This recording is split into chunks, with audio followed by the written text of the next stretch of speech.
What is your American dream? I come from Myanmar. The American dream to me is to be able to start my own business one day. I am from Texas. My family is from Guatemala. My American dream is pursuing happiness while also having stability. I'm from Connecticut. My American dream is to fight for justice and to scream for the voiceless. I'm from the former Soviet Union, which is now known as Russia. The American dream to me, despite being an immigrant, means to give the opportunities and dreams to my children the same way that my family gave to me. I'm from China. My American dream is to be a fashion designer in New York because I love fashion so much. Everyone has a right to the American dream. I love pickles. I love sour pickles. I love dill pickles. I love sweet pickles. I love pickles. Oh, hello everybody! Brad Squad, I hope you're having a great, happy Wednesday. In case you missed yesterday's episode of Brad Show Live, Brittany Russell, Spar Bernstein's managing personal injury trial attorney, talked about the $4 million verdict she recently got for one of her clients who was suffering from mesothelioma, which you get from working with asbestos. Go Brittany! She's amazing. And in other news from yesterday, there was a lot of discussion about pickles, hairy pickles to be exact. Well, Groundhog Sam only knows about 2 hairy pickles. One, if Groundhog Sam has predators chasing him, like foxes or something, that would definitely be a hairy pickle. And the other hairy pickle I know about is this.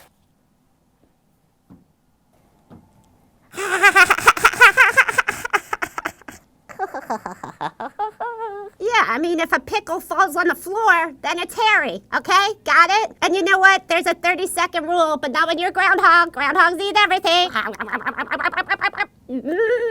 Pickles! All right, everybody, what's on today's show? You'll have to wait and see.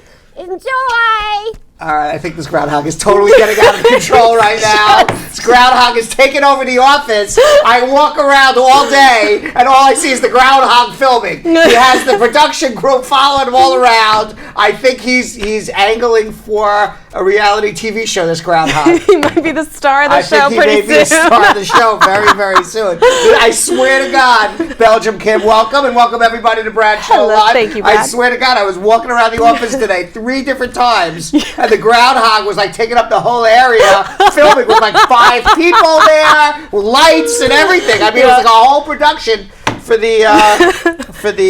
He started gathering a crowd. Yes. So any event. What's up, Brad? I'll tell you what's up.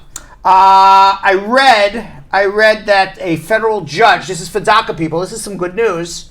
A federal judge ruled in the District of Columbia that President Trump has to accept DACA applications from everybody, including new DACA applicants, that what he did was illegal, but they are giving 90 days for the Department of Homeland Security to better explain its reasoning for why it was canceling the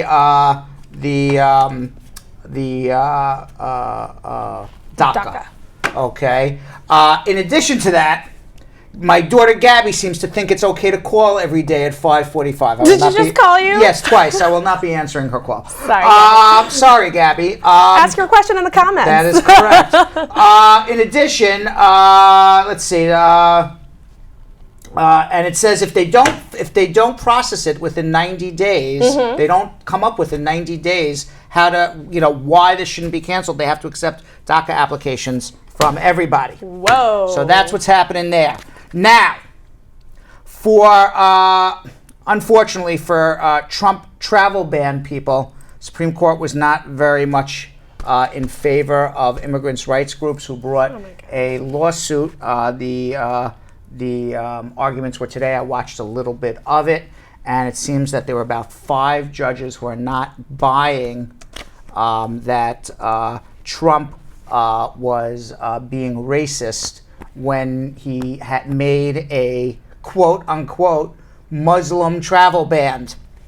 Now, one of the justices said, well, it's only about 8% of the Muslim population which is being banned by the United States, and it's based on security reasons, and we have to defer to the President of the United States for security. Right. And then Justice Kagan, who was on the more liberal side, she asked a hypothetical. This is how the Supreme Court works. She asked a hypothetical, and she said, what if we get in, somebody who's not an anti-Muslim, because Right. Trump has obviously, tweeted some very hateful things about Muslims. Right. She said to the general solicitor who was arguing on behalf of the United States, she said, what if in the future there was a president who was tweeting very anti-Semitic comments? Exactly. And it was obvious to the entire world that this president, in a hypothetical, not Donald Trump, but somebody in the future, didn't like Jewish people. And then decides one day, no one is allowed to come from Israel. Is that okay? And the solicitor said, well, you can't hold somebody's, religious positioning as part of a security reason. So if his cabinet and Trump says it's a security problem for people from Israel in the future to come, then so be it. And that was their position. So they're saying that would be okay as long as we're As long as you use the guise of security. security, correct. But Trump himself called it a Muslim ban, right? did, Like he did. himself has said ban on Muslims. Yeah. So we'll see what happens there. That's disgusting. Excuse me. You talk amongst yourselves. Absolutely. Yeah. I have to go call my. I'm not even going to. I mean, it's ridiculous. Go talk amongst yourself, Kim. Hey, how you doing, Brad Squad? We didn't actually say hello to you guys today, so I'm going to say hello to you guys. And we've already got questions in from Day Chanel and Lorna McPherson. I got your questions, but a quick hello to Chin Carter, who is back from yesterday, Marjorie Thompson, Patrona Collins, Dion Watson, Tamika Nelson. We've got the Brad Squad at the ready. David Gabriel, hello. I hope you're feeling better. Take ginger and honey, according to the Brad Squad, if you're feeling under the weather. Trudy Proud, welcome back. Has been all week in the comments. Welcome, Trudy. Pauline Williams, hello. Christy Kinsale, of course, watching on both the feeds because she's a real one. Pauline Williams, hello. Kismita Compton, Jella B. Shauna, We've got people. Ooh, Yesatis, I'm sorry if I butchered that, also getting her questions in early. So those people know they're going to get their question answered, family. What about you, Brad? Any hellos on your end? I don't know who did you say hello to Groundhog Sam? I did not say hello. Did you say hello to David Gabriel? I did. Did you say hello to Tamika Nelson? I did. Dion Watson? Yes. Patrona Collins? Absolutely. You said Cece? I didn't say Cece Mitchell. You did not say Cece Mitchell. Patrona, you definitely did. And I did. Barbara Lord, you said hello to her? I didn't say hello. Or Jeff Bosey, who's like, Jeff what's Bosey. up, Kim? Yes. Tamika claiming Trudy for herself. She's like, I'm the one who brought Trudy Proud over. Very funny. So any event, everybody right now, please call 1-800-529-5465 and welcome everybody to the Brad Show Live. Tracy has already been on hold for 10 minutes. We have 11 open lines. I will be answering your immigration questions. So if you call 1-800-529-5465, I will be answering all of your immigration questions at 6 o'clock on the dot. Absolutely. We have about 12 more minutes before we end up with our news here. Yep. We have 12 more minutes of news. That's not a lot of news time. It is not a lot of news time. We have lots. And by the way, I'm flying around the world sharing. We are sharing, Yes, everybody. Yes, Sharing is definitely caring. So please share this with your friends and family. Let them know that we will be here to help you answer all of your immigration questions while we wait for our 6 o'clock hour where we will be answering your immigration questions. And by the way, if anybody hasn't realized it yet, there is an actual format to this show. I should be looking over here. There is an actual format to this show. That's okay? Right. So everybody understands. I should be looking over here now. So everybody understands what the format is. Okay? So between 5:30 and 6 o'clock, We are talking about whatever we feel like here on the Brad Show Live. Or whatever Jill tells me to talk about in my cards. One or the other. Okay? At 6 o'clock on the dot, we're going to be answering your immigration questions. So if you call and you're in the queue before 6 o'clock, I guarantee you that you will be answering your immigration questions. And that telephone number is 1-800-529-5465 at 6:30 on the dot. 6:30 on the dot. 600. Is there any more exactly at 6:30? There 6:30. 6:30 on the dot. 6:30 on we the will dot. be answering all of your social media questions. That's my time. Right. All right. So in the meantime, please call 1-800-529-5465. That's 1-800. That's one of those days, Kim. Just one of those days. Wherever I turn, it's always the wrong turn. Right. Yeah, it's never right today. 1-800-529-5465. By the way, did you see, you know who's also having a little awkward moments? Oh, who? Melania. Oof. Yeah, she doesn't want to hold Donald's hand. I don't blame her. Yeah, she does not want to hold Donald's hand. Probably covered in pee. In footage captured by MSNBC and later dissected by Twitter users, because that's what Twitter users do. Bless you, Twitter. All right. Trump appears to make a subtle effort to hold his wife's hand, first extending his pinky finger and then gently giving her hand a little shake before she places her hand in his. Ooh. We have the video. Let's watch. And what does she do? So awkward. And what? It's like trying to hold the dead fish. She is so not about it. Ooh. She's like, ooh, that hand touched Stormy Daniels. Oh, no. Yeah. And the other one gets and the other one. And I think got peed on this hand. No. Who would want to touch this hand? No, not even his wife, apparently. Apparently not. And so Twitter ripped it apart a little bit. Let's see if anybody on Twitter had anything funny to say. I'm going to read them now for the first time. Certain that they did. Betsy Bits wrote, "That moment when your wife resists holding your hand, priceless." At Daring Reporter wrote, "Poor Melania. She looked like she was holding back tears under her hat as she held Trump's hand." And New Girl Friday tweeted, "Melania's relationship tips: wear a wide brim hat, and your husband will never be able to kiss you." there it is. I like that. I like that advice the best. That is good advice. That is very, very good advice. He was like trying to kiss her too. Right. And that's the picture. There's the picture. Wear a wide brim hat, and the best you can get is like an air kiss. Yeah, that's like literally as far as he got. That's about as far as you can get. Meanwhile, Donald Trump ended up being working as the butler for Emmanuel Macron. Oh, did he? Is Macron or Macron? How do you pronounce his name? Well, really, it's Macron. Macron. Emmanuel Macron. But Americans have accepted Macron. Macron. Emmanuel Macron. Macron. Macron.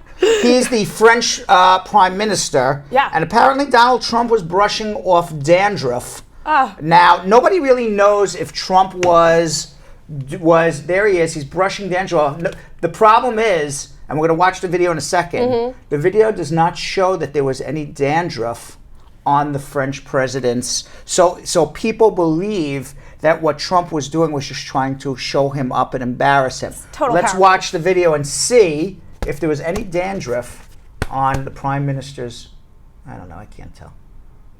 What is that? But there were what kind of president does that? There were a million cameras. Can you imagine like Obama doing that? No. Can you imagine? No, I can't. I can't imagine Obama doing anything that Donald Trump does. Yeah. To be honest. Yeah, and he's a self-obsessed germaphobe, right? And so why would he even? Why would he touch the guy's dandruff? I don't believe there was any dandruff there. No. I believe he was just showing him up. There's like a million cameras. You know what? You know, he's just like. He's like everybody's stereotype of the ugly American, this guy. This is like the ugly American. Cowboy. Yeah. Not the cowboy, the ugly American. There's nice cowboys. We just talked to a cowboy the other day. That's true. Farmer Joe, good cowboy. So now Twitter blew this one up as well. Sure they did. All right. So Twitter wrote, my you catastrophe. Okay. I guess that's who it is. At my you catastrophe wrote, "Oh my gosh, did Trump just flick dandruff off Macron's suit and announce it to the press corps? What world are we in?" Exactly. That's exactly it. That is exactly it. What world are we in? And D. Dale 8 wrote, 2017 power move. Dominate foreign leader with outrageous public handshake. That's 2018 power move. Publicly comment on foreign leaders. Possibly imaginary dandruff and then wipe it off his shoulder. I like that one. Debbie Zobak wrote, "Yep, he just did that. Brushed dandruff off President Macron's shoulder on international TV. Unbelievable." And then finally on Twitter, Roland Cahill wrote, "No, this is not an SNL skit. It's Trump telling Macron he has dandruff on his suit and wiping it off." I mean, that's crazy. It would be an SNL skit, though. Yeah, like, I bet that's SNL crazy. had to rewrite a skit for this weekend now because they're like, I had that. Yes, they are definitely rewriting that one. And please, everybody, don't forget, in about 5 minutes, we're going to be answering your immigration questions. So if you call right now at 1-800-529-5465, that's 1-800-529-5465, I will be answering your immigration questions. Meanwhile, did you see in the Ninth Circuit there was the monkey suit. There was a monkey. This monkey here, his handler, not him. Okay, but his handler, on behalf of the monkey, filed an appeal in federal circuit court in the Ninth Circuit, suing for copyright.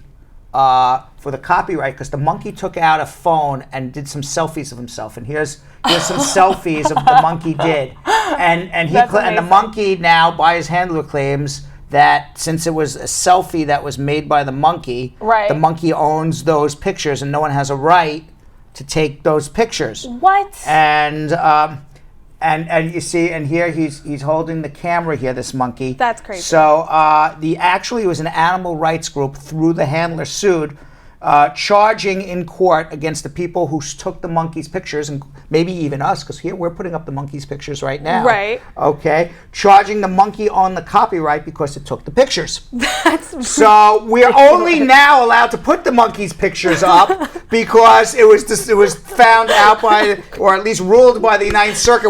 We've been holding on to these pictures for months. We've had them in the bank for months. For months we've been holding on to these monkey pictures, and we were waiting for the Ninth Circuit to come down. They came down, unfortunately, against the monkey. So now we are able to show the monkey selfies on our show. Lucky for us. Yeah, the appeals court in the Ninth Circuit, it ruled, we conclude that this monkey and all animals, since they are not humans, lack any standing under the Copyright Act. Judge Carlos Bay said it's assumed that it's humans. It's humans who can bring an action in a courtroom and not a monkey. Could you imagine being the monkey's attorney, Brad? That just brings a whole new meaning to this courtroom is a circus. It's a circus. It's a circus. This has become a zoo, you guys. It's become a zoo, this courtroom. All right. And in this news, where just too damn bad. Okay. The too damn bad news. Too damn bad. Man was threatening to jump off of a bridge, an overpass. Oh, God. He says, "I'm going to do it. I'm doing it. I'm doing it. I hate my life. I'm doing it. Don't talk me out of this. Right. I'm going to do it." It's happening. And there was a standoff. Okay. Between this man and the police. The police said, "No. Don't do it. Don't do it. You matter. Don't do it. It's a big drop. You're going to kill yourself. Let's talk it through." Right. And then somebody, a very smart policeman, had an idea. What if we asked like a couple of tractor trailers to just park their car under the overpass? Then it's not too much of a fall. So the troopers, the police actually literally stopped, here's the picture, of like a whole bunch of trucks, put it under the underpass, and now 13 trucks packed in tightly to minimize the gaps between them. And if the man was going to take a fall, it would have been a total of 6 feet.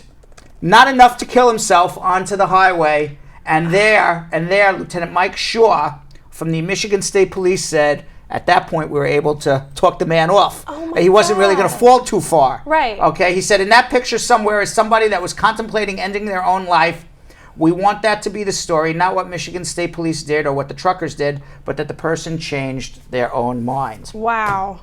That kind of restores my faith in humanity just a little bit, though. Yeah, and finally, before we get to our immigration calls at 1-800-529-5465, that's 1-800-529-5465. Kim, I do have to tell you something. Tell me. Uranus smells like rotten eggs. Uranus. Excuse me, Brad? Yes, a long-standing staple in the joke books of kids. Yes. That the planet Uranus is stinky. Okay? It has been scientifically discovered that it is now. No. Uranus does smell like rotten eggs. What? It is true. A scientific study using sensitive smelling techniques via it does look like a little bit of an egg, but they use very, very special scientific smelling techniques. Science. Obviously. They discovered that Uranus smells like rotten eggs. Now I could tell you, I think a lot of people knew that already. Uranus smells like I don't think that was really too far off what people thought. And there you have it, Kim. That's all the news we have for the Brad Show Live. You see the rest of this? We'll save that for tomorrow. We're going to be answering your immigration questions. 1-800-529-5465. If you don't get through on our lines right now, we do have a few lines open. I promise you I'll get to everybody who calls. But if you can't get through and the lines are booked solid, right now we have a couple of lines open still. But if you can't get through and you do call 1-800-529-5465, you could always talk to Belgian Kim. And Belgian Kim will talk with you. Yep. She has no answers for you. Zero answers for you. But what she does have is the ability to ask me your immigration question at 6:30. So we're going to get to social media check-in at 6:30. Right now we're going to be answering your immigration questions. And our first question goes to a long person who's been holding for 24 minutes. Woo. Now I can conceivably talk for another 5 minutes and make him wait 30. But I think it's been more than enough time. Absolutely. And I think we have to answer her question. Tracy in Queens, how are you? Hi, Brad. How are you? I'm great. What's happening? Okay, so I have a petition that reached 5 years on Sunday, but still no approval. Mom is a citizen. I'm over 21, unmarried. Okay. Well, you shouldn't worry until your priority date is reached and they still have not approved your case. Okay, so which is another 2 years or a year and a couple months. So whether your case gets approved today, it got approved last year, or gets approved next year, you're getting the green card on the same day. You know, the only thing is, obviously, it makes you very anxious that you haven't gotten your approval letter, but, you know, your mom's filing for you. How hard is it to prove it's your mom? Here's your birth certificate. So I assume it's going to get approved if you submitted a birth certificate and filled out the forms properly. So I wouldn't, don't worry. You will get approved, and you'll get, and your priority date will be the date in which it was filed. You're not going to lose any time. Yeah, which was April 21. Okay. April 21, what year? 2013. Okay, so they're in 2011 now. So if in 2 years from now, okay, when we have 1 million people watching Brad Show Live, okay? I hope so. I hope so too. I mean, I think it's going to happen. That's what people tell me. Okay, 1 million people. I want you to call and say, you know, I watched when nobody was watching. We had like a couple hundred people. We had a whole group of people called the Brad Squad. He said hello to them every day. You call back. I'm going to remember you. Okay? And if it's still not approved, I will take care of it. But I think it'll be approved by then. Okay. And another question. Are there any cases or scenarios where it would be denied? If they don't believe, if you filled out the form wrong, you didn't submit the right documentation. Well, they didn't send anything back. Well, then nobody's looked at your application. So the worst case scenario is that you will get what's called an RFE, which is a request for further evidence, and they'll say you screwed up somewhere. And then they'll give you 89 days to respond. And then at that point, you live in Queens, I live in Manhattan, I'm right across the river, and you run to my office and you show me what's the problem and we will fix it. Okay, and if you started a business in the States, is that a problem? No. An online business? No. You're gonna ultimately need to probably do a preliminary waiver, go home and come back, but we'll figure that out after the I-130 is approved. No, actually, I'm just here visiting, so I don't live here. I'm just on vacation. Okay, fine. Then you'll be okay. I do have an e-commerce business. It's run online. That's fine. So it's okay. That's fine. Okay. All right? All right. Well, I'll be calling back in 2 years 2 to years. let you know That's what right, happened. right. Just make sure you say you watched us in 2018. I'm telling you, 2020. It's going to be hard to get through, but I'm going to remember you. All right? All right. All Cool. right, take care. Thanks. Bye. All right. 1-800-529-5465. Let's go to Campson in San Francisco, California. Campson. Actually, it's a Kamish. Kamish. Yeah, Kamish. Kamish. I'm sorry. I wanted to speak to Campson, but I'll speak to Kamish instead. How are you, Okay, Kamish? Yeah, I'm doing good. How are you? Good, good. Where are you from, Kamish? I'm originally from India. From India. What could I do to help you today? Yeah, I got a green card 5 years before EB2 category. Wonderful. So it's 5 years completed. I'm eligible for citizenship. Everything looks okay technically, but I messed up something 4 years before. What? Have a conviction. What is the conviction So for? The arrest was like for domestic violence, put a multiple felony charges and everything. When they filed to the court, they put only one charges on domestic violence. They dropped most of them in misdemeanor. But I was keep going to the court like for 8 months. I got frustrated. I want to get it over with. They gave me a deal. We'll drop you to 422 PC. That's a simple assault and battery. It's not a domestic violence charge, but you have to plead guilty. At that time, I didn't think in long term I want to get over with. I thought the simple assault and battery won't affect the immigration. It's not a domestic violence. But it is a domestic violence because it happened in a domestic violence situation. So it can be considered a crime of domestic violence. It's certainly a crime of moral turpitude. I'm not familiar. This happened in California. I can't tell you honestly. I know the California Penal Code. I would actually have to see what the Penal Code actually says and what you pled guilty to. But certainly it's going to affect you. Yeah, I was guilty for assault and battery. That's not domestic violence. It's called a simple assault. Domestic violence is if it was in a family situation and the facts say that this assault happened in a family situation, that could be considered a crime of domestic violence.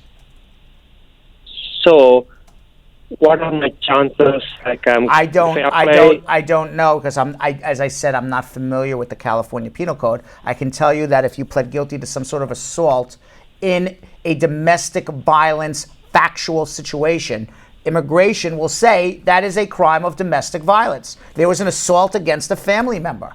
So, and you pled guilty to it. And that is a deportable offense. So what you're telling me and saying it's not a domestic violence, it is. What I would tell you right now is you do not file your citizenship, you do not travel, you sit still and you hold on and you have a consultation with me. You will send us your dispositions. We're going to take a look exactly what you pled guilty to, and then we're going to figure it out from there. So hold on. All right, let's go to Lorna in Boston, Massachusetts. Lorna. Hi. Hi, Lorna. Good evening. First time on the phone. This is my first time too, so we're both together. No, time. You're not the first time. No, the first time I'm talking to you. I always. I'm saying it's my first time talking to you. That's what I'm saying.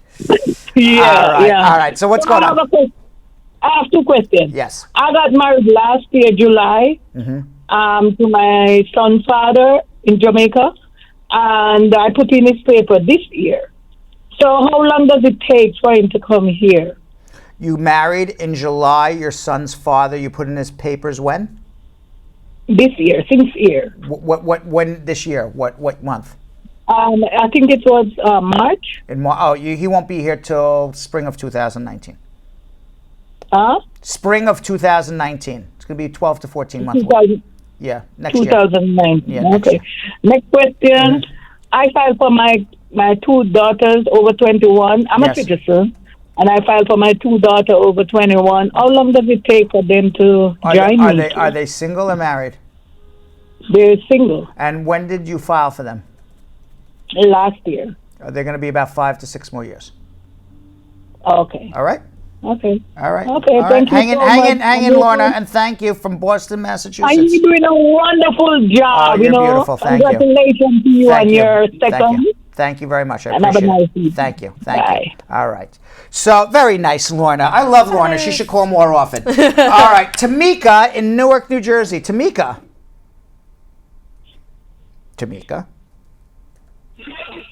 What Tamika is this? Is it Tamika Nelson? I don't know. I don't think it's Tamika Nelson. Deandra in East Meadow, New York. Hello. Hi, Deandra. Evening. How are you? Good. What's happening? I have a quick question. I petitioned for my husband. I submitted a file, the I-130 form. After I did that, I also did the I-129F. After I got the received letter from USCIS, I'm just wondering how long they take to process that. So you're doing a K3 visa for him? Yes. Yeah, it'll take less than the I-130, but a few months less. So let's say the I-130 takes 8-9 months, the K3 will take 6 months. It's still going to take some time. So that will take about 6 months. Yeah, it's still going to take some time, but you'll get him here a few months earlier. Okay. All right? All right. Thank you. All right. 1-800-529-5465. Let's see if Tamika from Newark is back with us. Tamika. Hello. Hi. How are you? Hi, Tamika. How are you?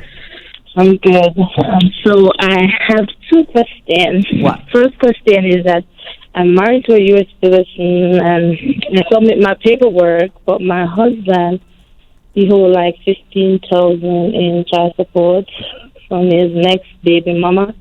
And I'm really worried if it might affect my green card. What do you think? I think it will affect your green card because you have to be able to show that you can support your person you're sponsoring, which was you, 125% above the poverty level. But already your husband is having an issue supporting the children he already has here in the United States. It's going to be a huge negative against him and you and your application. He's got to take care of that.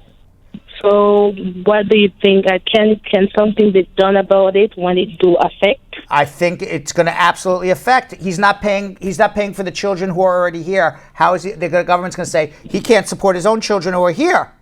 And now the government, maybe has to pay for it because maybe the children are getting food stamps or something because he's not paying child support. And now you want us to bring another person into America, a green card? That person's going to get food stamps too. That's what may happen. What I'm saying, is it going to be that bad where I might not even get a green card? Correct. That's exactly what I'm saying. So what I would suggest you do is, now luckily here in my office, we have immigration lawyers, we have family lawyers. All right, so this is why we have all these different types of attorneys working here. We work in conjunction. We'll deal with his child support issues. We'll deal with your immigration issues, and we fix everything. We got people here that do it all.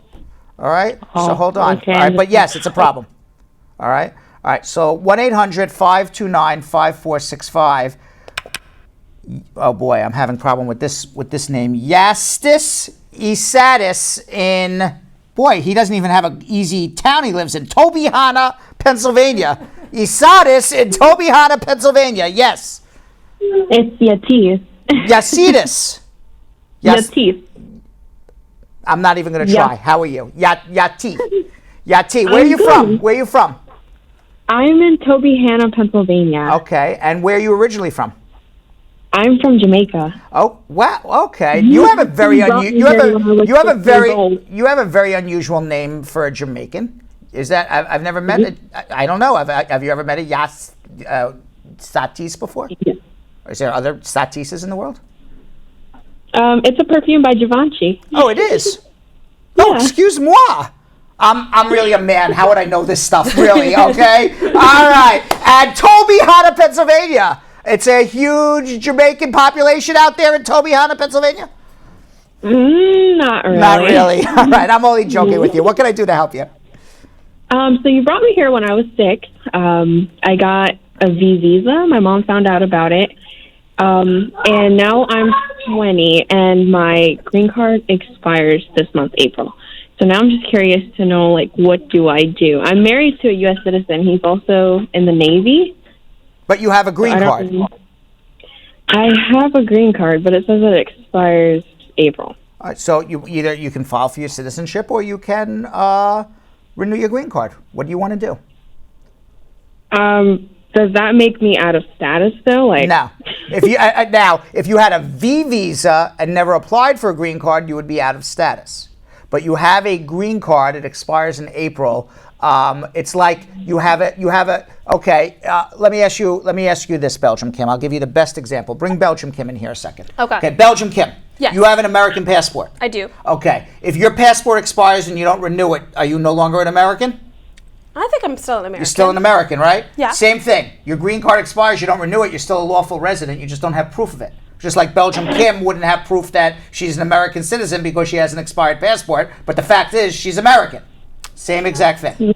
Okay? So you can renew your green card. It's not you're going to be out of status or illegal, so you can renew your green card or you can file your citizenship, whatever you want. Oh, okay. And my last question is can you do everything through you, or? Yes. We can do it all, and you can sit right in your comfortable home in Tobyhanna, Pennsylvania. We can do it all over the phone. Okay, all right, awesome. hold on 1 second. Now she's cute. All right, 1-800-529-5465. Let's go to Dominic in Chicago, Illinois. Dominic. Hi, how are you? How are you? Good. So I have questions. I have 10 years green card for my wife, from actually my ex-wife. And in 2011, when I received the temporary green card for 2 years, I traveled twice to Europe and I have no problem. And then when I received the 10 years green card, I went to Poland and they pulled me over. They held me in a room with a lot of people for 1 hour, and they came back, they gave me the green card, and they told me, welcome back. And that happened random or because I have conviction 20 years ago? Because you have a conviction 20 years ago. Nothing happens random. Okay. You know what they call that room? Some people call that room? And I'm not saying anything bad about you, but you know what they call that room? They call that room the bad boy room. Okay, so what is your conviction from 20 years ago? What happened? Okay, I was 3 conviction, 2 times driving. Yeah. Okay. 2 times driving under suspended license. And everything happened with the 1 year. And the last one, I was charged with public indecency, but I was they throwing out the case, and I was guilty to disorderly conduct and have supervision for 1 year. Okay. So none of that should prevent you from traveling. It may stop you and they want to look through your records, but disorderly conducts and driving with a suspended license, none of that is a deportable or inadmissible offense. Now I have a question for you. When did you get your green card?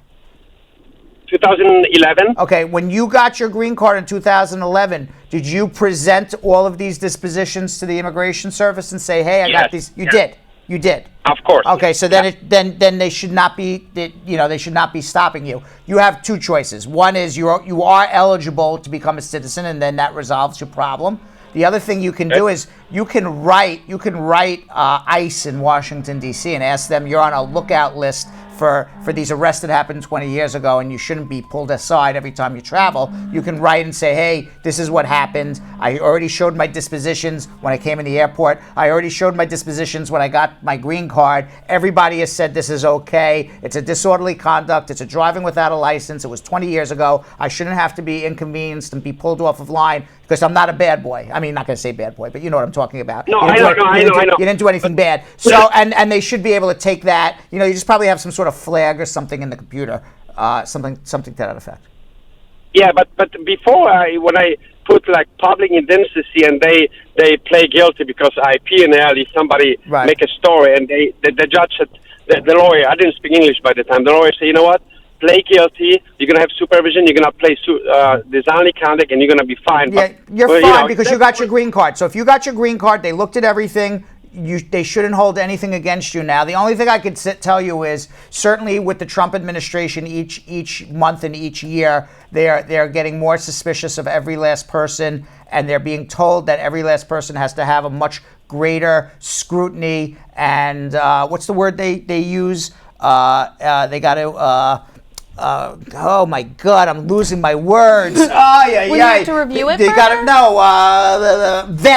vet. They got to do a more vetting of people, in the airport. So that's unfortunately what's happening. But you know what? What? Yeah, but somebody told me, Dominic, even if 20 years ago you got 3 convictions in 1 year, it's a Trump era. Be careful. No, Dominic. Let me tell you, because I know what I'm talking about. Okay, disorderly conduct. Trump era or no Trump era, that's not inadmissible, okay? You can come in through the airport. Trump era or no Trump era, driving with a suspended license, that's okay also. Okay? So I don't care what anybody else says. You just listen to me. You're fine. Just, they may hassle you coming through the airport, but unfortunately that's what it is. Become a citizen, you're eligible, or write ICE and tell them stop hassling me. Do I should have the conviction with me in the airport when I come from other countries? Yes, come with the dispositions. It'll be faster. Now, you don't have to present it to anybody. But if they ask you, you have it. Okay, great. Thank you. Right, thank you. All right, so that was Dominic in Chicago, Illinois, 1-800-529-5465. We have about 10 more minutes of answering questions. About 5 or 6 people got tired of holding on, and they hung the phone up. Come on, have a little patience. Why?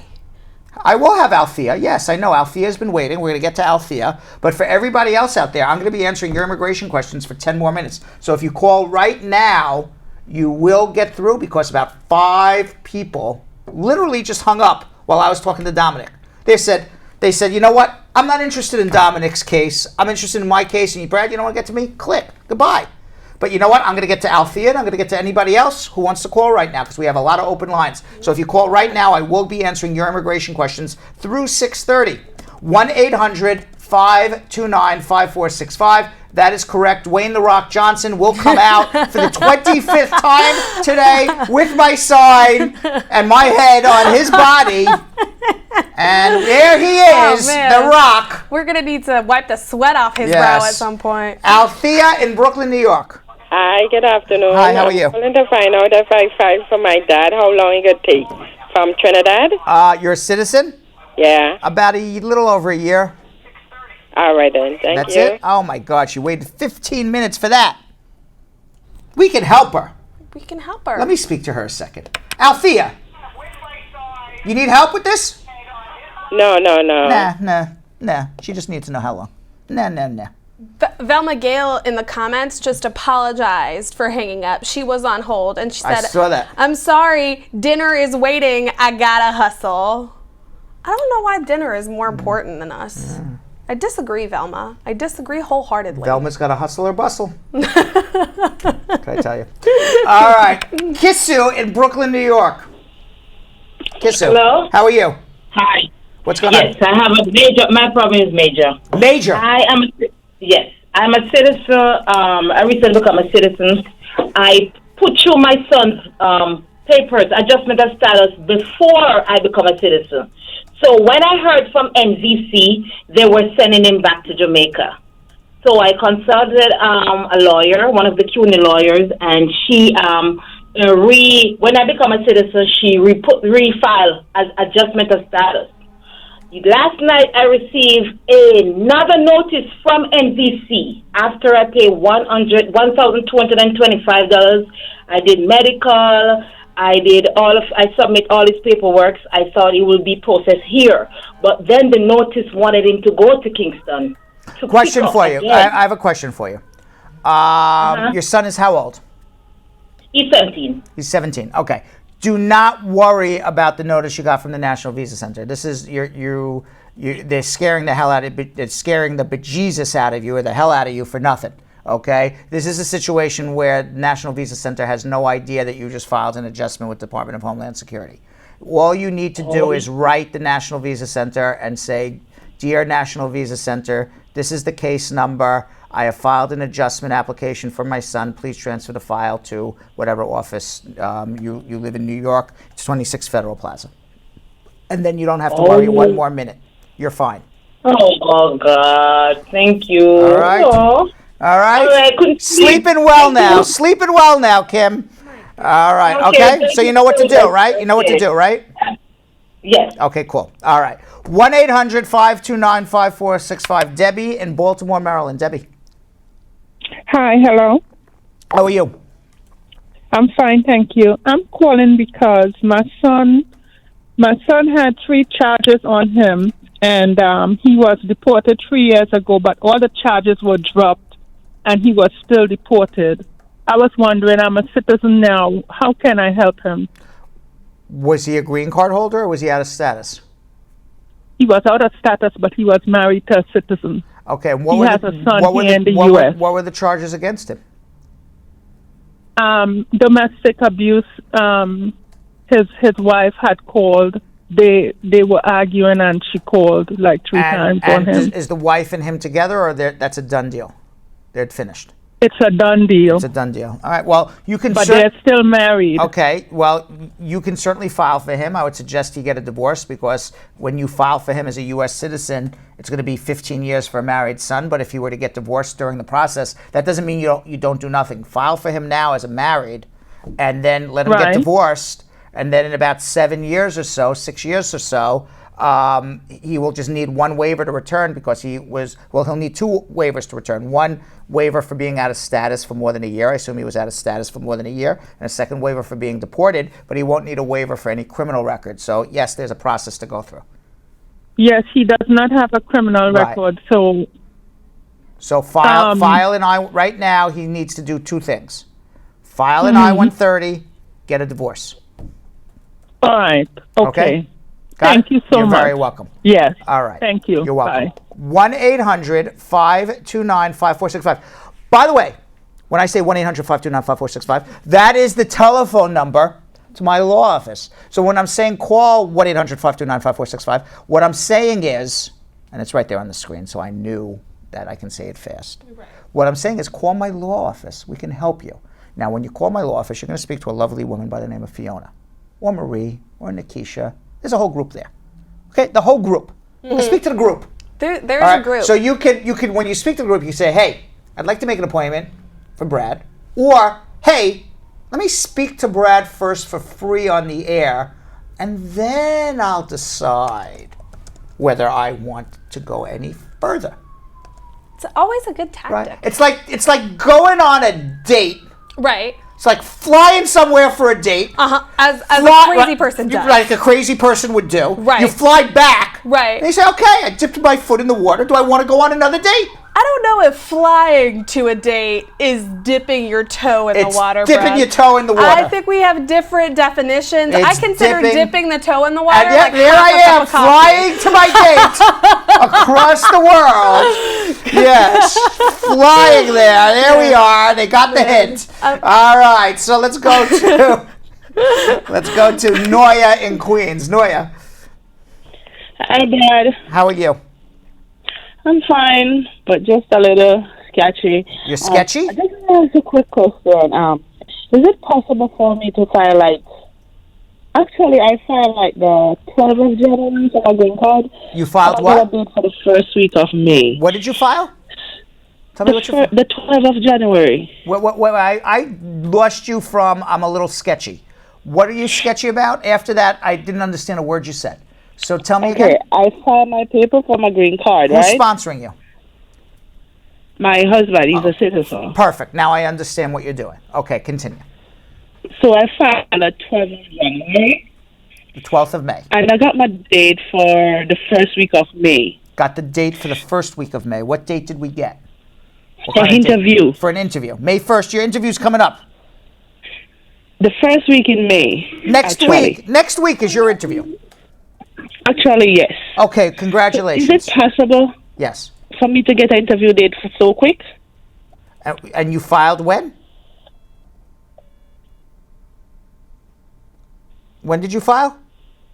Did we just lose her? Noya.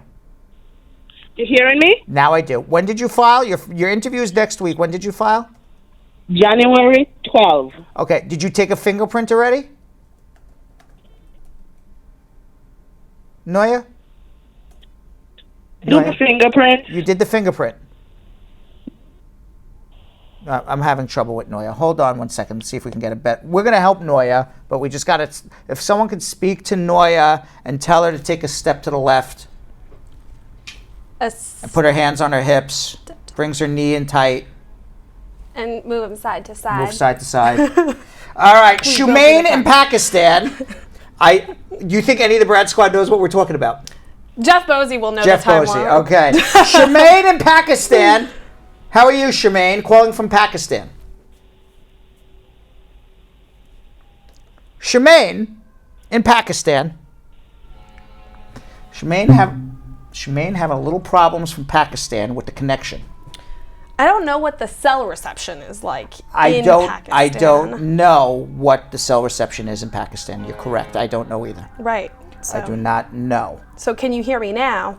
Apparently not. I do not know. So any event, let's see if we can reach Noya. Can we reach Noya or no? Ooh. Are we going to be... We're going to call Noya. Okay, while they call Noya, let's talk amongst ourselves, Kim. Ooh. All right, because we're going to speak to Noya because I promised her that I would help her. Now, right when we're done with Noya. Yeah. Okay, right when we're done. Not a few minutes later, but right when we're done. Immediately. Correct. Like the second after. Okay. We are going to go to your social media questions. Do not call anymore. The only person I want to speak to is Noya. If you're not Noya. If you're not Noya, we're not speaking. Nope. Okay? We're going to speak to everybody. Belgium Kim is going to speak to you right now. Leave all your people leaving questions on social media? They are leaving. They are leaving tons of. We have lots of questions? We do have lots of questions. So we're going to be. You know what? I can't. How much longer do I got to wait for Noya, you think? I don't know. Let's give Noya. Give her like 45 more seconds. Yeah. Okay. So if we can reach. Oh. Noya's a very smart lady. Noya is smart. Yes. Yes, she is. She's just going to make an appointment. All right. So what we're going to do now is we're going to go to our social media. Yeah. Our social media check-in. Here it is. All of our happy faces and telephones for everyone in the world to see.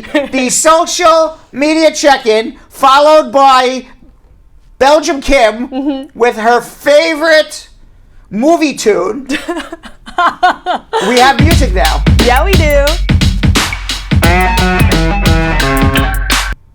All right. That's pretty darn good. That was good. It was a little delayed, but good. Do you know what I find very official? What? We have all of the legal paperwork now. It's all squared away. That is our song. That we can change the name of that song to Brad Show Live. What do you mean we have legal paperwork for that? We have official looking paperwork. I saw it. What kind of paperwork do we got? Apparently we got lawyers here who did something to make this song official for us? I think there may be attorneys. Attorneys did something? That's very official. It's ours. Woo, What's the name of our song? We're so official. We can name it whatever. It's called the Brad Show Live theme song. Name it whatever you want. Let's watch it one more time. Brad Show Live theme song. Whoever knew I would have such a thing. We could even call it the Brad Bernstein if you really wanted. Yeah, no, the Brad Bernstein's the dance that goes with it. Oh, yes. Right, we're gonna have, could you demonstrate that dance for the people, I will Brad? not be demonstrating the Brad Bernstein dance. I tried. Right. It's gonna go something like this, but Oh, okay. Yeah, but but I don't know. No, not enough fingers. I don't do fingers. You're not a Spirit Fingers guy? No. Shame All on right. you. I'm big on the Spirit Social Fingers. media check-in. What do you got? So we had a couple of people who actually called in with their questions, so thank you for that, guys. Our first question is from Lorna, and Lorna wants to know, I am a citizen and I filed for my daughter. How long does it take for her to come to the U.S. if she's currently living in Jamaica? Depends on how old your daughter is and whether she's single or married. So if your daughter's under 21, you're a citizen, it's a year. If she's over 21 and she's single, 7 years. If she's over 21 and married, 15.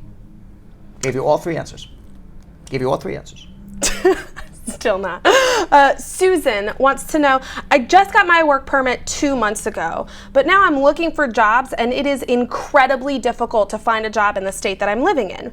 Could I go to a different state just to work, and is that going to create a problem when I go for my interview for my adjustment of status? If you're basing your adjustment of status on a bona fide marriage in the state where you're leaving, it's a huge problem. You're not living with your spouse anymore. And if you're moving to another state and going to be domiciled in another state, then you got to notify immigration that you've moved states. You can't file in New York, move to Virginia, and then drive back to New York when they get an interview. You now got to transfer your file to Virginia, wherever you're moving. It's a huge problem, and then it goes to the end of the line. Velma wants to know, if you were denied a provisional waiver, can you reapply or get a refund of some sort? There is no refunds. If you're denied, the government never gives you back your money, but you can keep reapplying until you get it done right. Does that also apply to if you're a DACA recipient and you are getting filed for on your dad's application? Yes. Glorious. Michael Rose said, my day is going great. Good. Literally, like Good. question marks. Because we were all concerned about his day. We were incredibly concerned. Yeah, right before the show started, we were all saying, Michael Rose, hey, how's he doing? What's Michael Rose up to these days? Is his day okay? right. So what is this question, Michael Rose's question? If I get married to a green card holder, how long is the process if I go on filing with my kids who are out of the country? My kids are 22, 19, and 10. What is the question? So if I get married to a green card holder, I'm assuming Michael is not a green card holder. How long is the process if I go about filing for my kids who are out of the country? The kids are 22, 19, and 10. 19-year-old will probably not make it. 22-year-old will not make it. The 10-year-old will be included on your case if you're married to a green card holder. Donna says, 2 of my cousins came here on a 2-year conditional green card. They're 18 and 17 years old, and they got it through their stepmom. My question is, when the time comes to remove the conditional green card for the 10-year, would they need their stepmom to apply for the 10-year, or can they do it by themselves since they're not actually living with her anymore? You need the stepmom to file the joint application. However, if the child got their conditional green card within 6 months of the parent who got their conditional green card, you just include that child on the parent's application. But if the child got their conditional green card more than 6 months, then you need the step-parent. Okay. Jesus baby God pick me. Jesus baby God pick me. Pick me. Pick me. Oh, I thought it was pick me. No, I thought she was. I thought they were like God pick me. Right. I'm like, that's a good name. Right. Nope, that's like full government. Yes. Jesus baby God pick me. Says, my daughter is 23 years old. Could she look about getting into the DACA program, and is it still available? Well, at the beginning of the show, the first thing we said was that the D.C. court just overruled the Trump. It is not available. They're giving the Trump administration 90 days to give them a good reason why it shouldn't be made available. Stay tuned in 90 days. I'll let you know. Shumeo says, I filed my I-130 in October of 2012 in the F4 category. How long is it going to take to actually finalize my case? 8 more years. That's so long. 7 more years. Okay, I feel a little bit better. 6 more years. No, you're going to need to bring it down for me to feel better, Brad. 3 weeks, but it's not 3 Great. weeks. I mean, I'm going to start lying to people. It's 3 weeks. It's on its way. Your green card. Don't worry. No, it's 8 years. It's 8 years. You have, I have said this before, I will say it forever, you have the most jiffable face Thank you very much. of all time. Thank you Oh my very God, much. that was cute. Good. Oh, wait, do that again. Good answer. I didn't see that one before. New graphics. Throwing it up. Good answer. There we go. I also they've been waiting for that one for a while. All right. Yeah, they've been sitting on it the whole show. Sing would like to know, could you be deported if you file for your daughter who's over 21? It's been 3 years since the case was approved. She filed her taxes and followed the law, but there's a woman harassing her and threatening her that she wrote immigration about God knows what. Should we be really worried right now? Nah, people write immigration all day long. The odds that someone from immigration is going to go find your daughter who hasn't committed any crimes, it's highly unlikely. I'm not saying it won't happen. I'm just saying extraordinarily unlikely. Go about your business. Punchy wants to know, I'm asking for a friend, always. I came to the U.S. on a visiting visa, got married, and got a work permit and a social security card. My husband did not show up on my second interview, and I went by myself, and they told me to withdraw my 485, and they told me to get a lawyer because my husband wasn't there. I couldn't find my husband at the time for my interview, and after I could not take the stress I'm going through, so I went back to Jamaica. Is there any hope to come back to the U.S. on a visa after filing again? Any way I can come back to the U.S. at all? Not on a visa, not on a visitor's visa, because you've already shown the intent to get a green card. So once you've shown the intent to get a green card, you're not getting a visitor's visa, you're not getting a student visa. Any visa that you have to show a non-immigrant intent that you're going to return to Jamaica, you're not getting it. Now, if it was within 2 years of a divorce, or you haven't divorced your husband yet, and there was emotional abuse or physical abuse, then perhaps you want to file an abuse case even from outside of the country. You can do it from outside of the country, but in terms of you getting a visitor's visa, that's not going to happen. Marie would like to know, I was filing for my visa in 2006 but by my mom and was asked to do a waiver and a historical report. Unfortunately, she died before I could submit them, so my filing could not go through. The waiver was for a case in 2002 where I was accused of backdating my passport.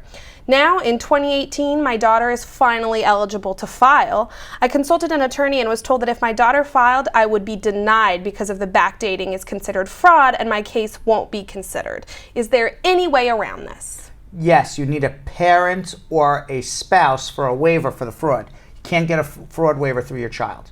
So the only way you're getting a green card is be in a bona fide marriage to a resident or a citizen or have a parent who is legal. Now, a lot of times what we do is, what I've seen done, not what we do, but what I've seen done is that, you have maybe a sister here or a brother here who's a U.S. citizen, and your parent wants to come live in America. So then the brother or sister files for the parent comes here, the parent has a green card, and now you can do a waiver. This is why. I'm not saying, but that would be it. But the fact that, this is what I'm always surprised about, and we get this in the comments all the time, is an attorney saying, there's no hope for me, there's nothing I can do, and then you're like, I don't know, I just assumed, I don't know. Possibilities, maybe, right. you know? You gotta think outside the box. Exactly. Shay K wants to know, I have a friend who's from Jamaica and came to the U.S. on a visitor's visa, but overstayed his time. And he'd like to know if his mom, who is a U.S. citizen, could go ahead and file for him, and if so, how long? And while she files for him, could he just stay in the U.S. even though he's overstayed? Well, you're already staying in the U.S., you've overstayed. Right.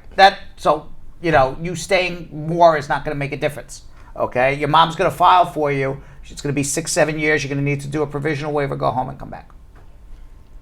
Princess Rose says, can a green card holder file for someone who got married?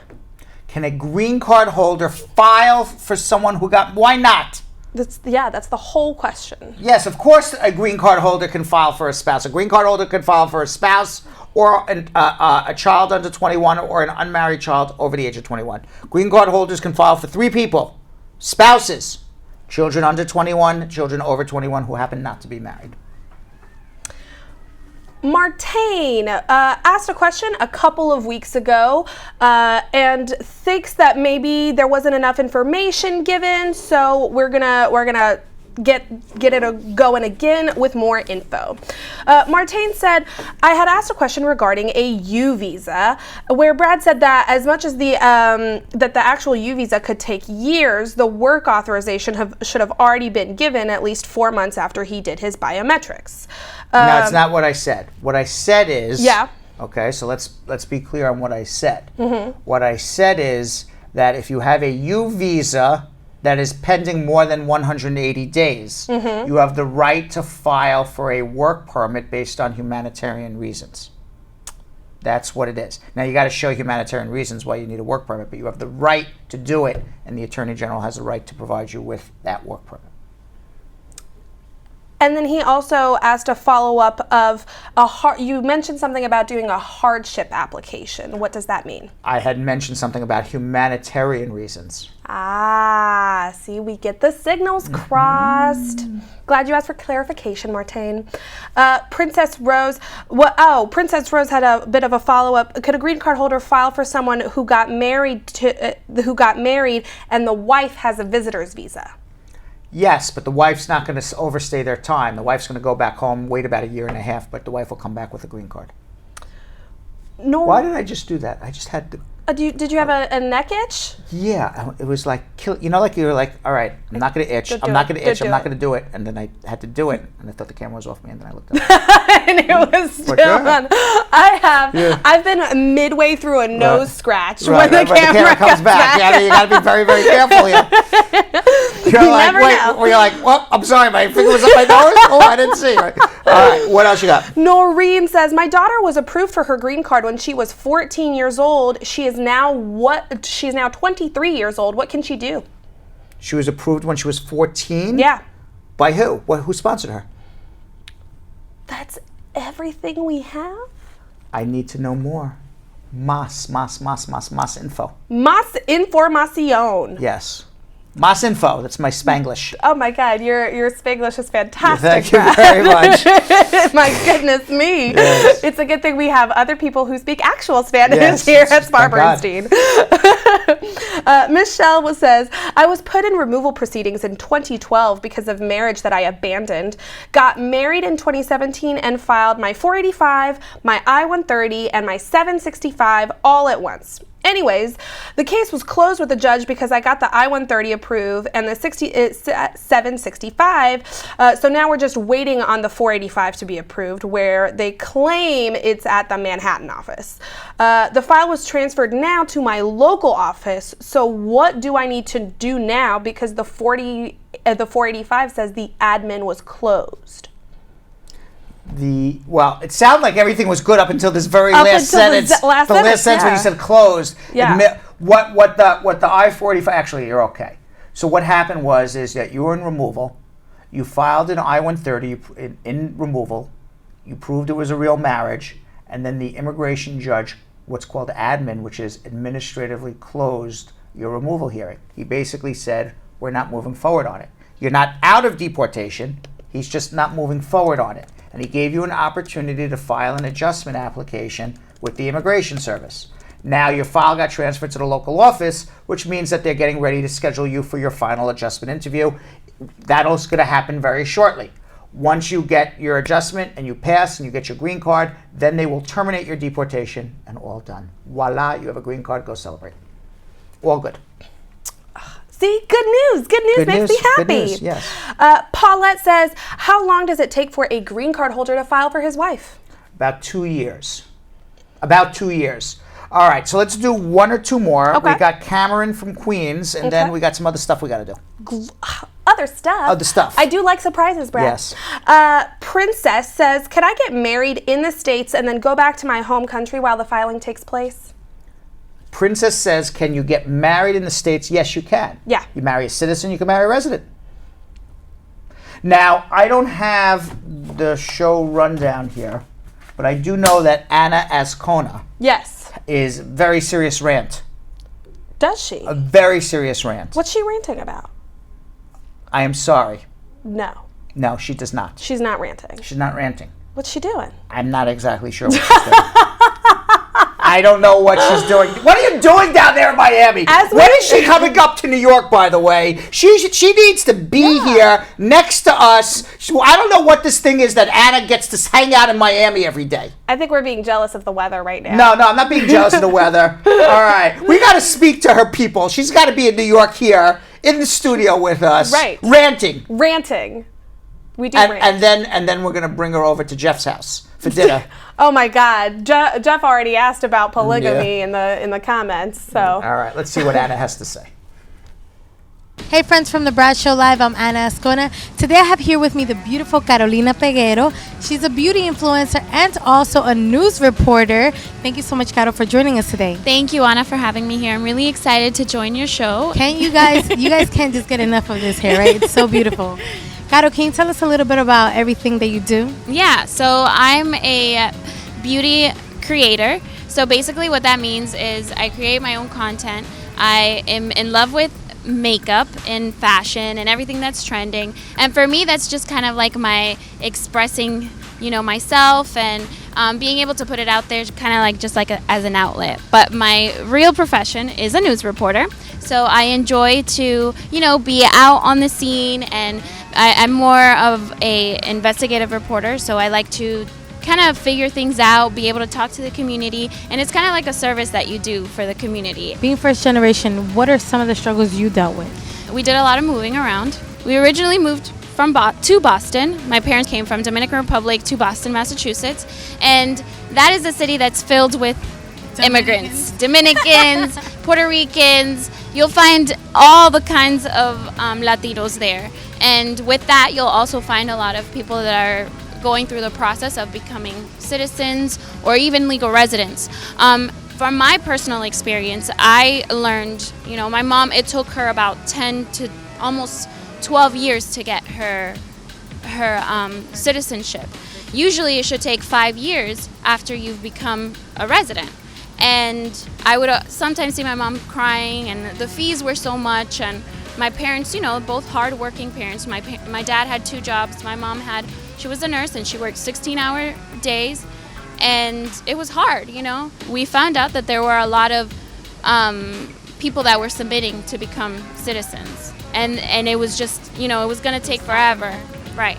So we eventually moved to Ohio, and I will tell you that within the year and a half, my mom had her citizenship.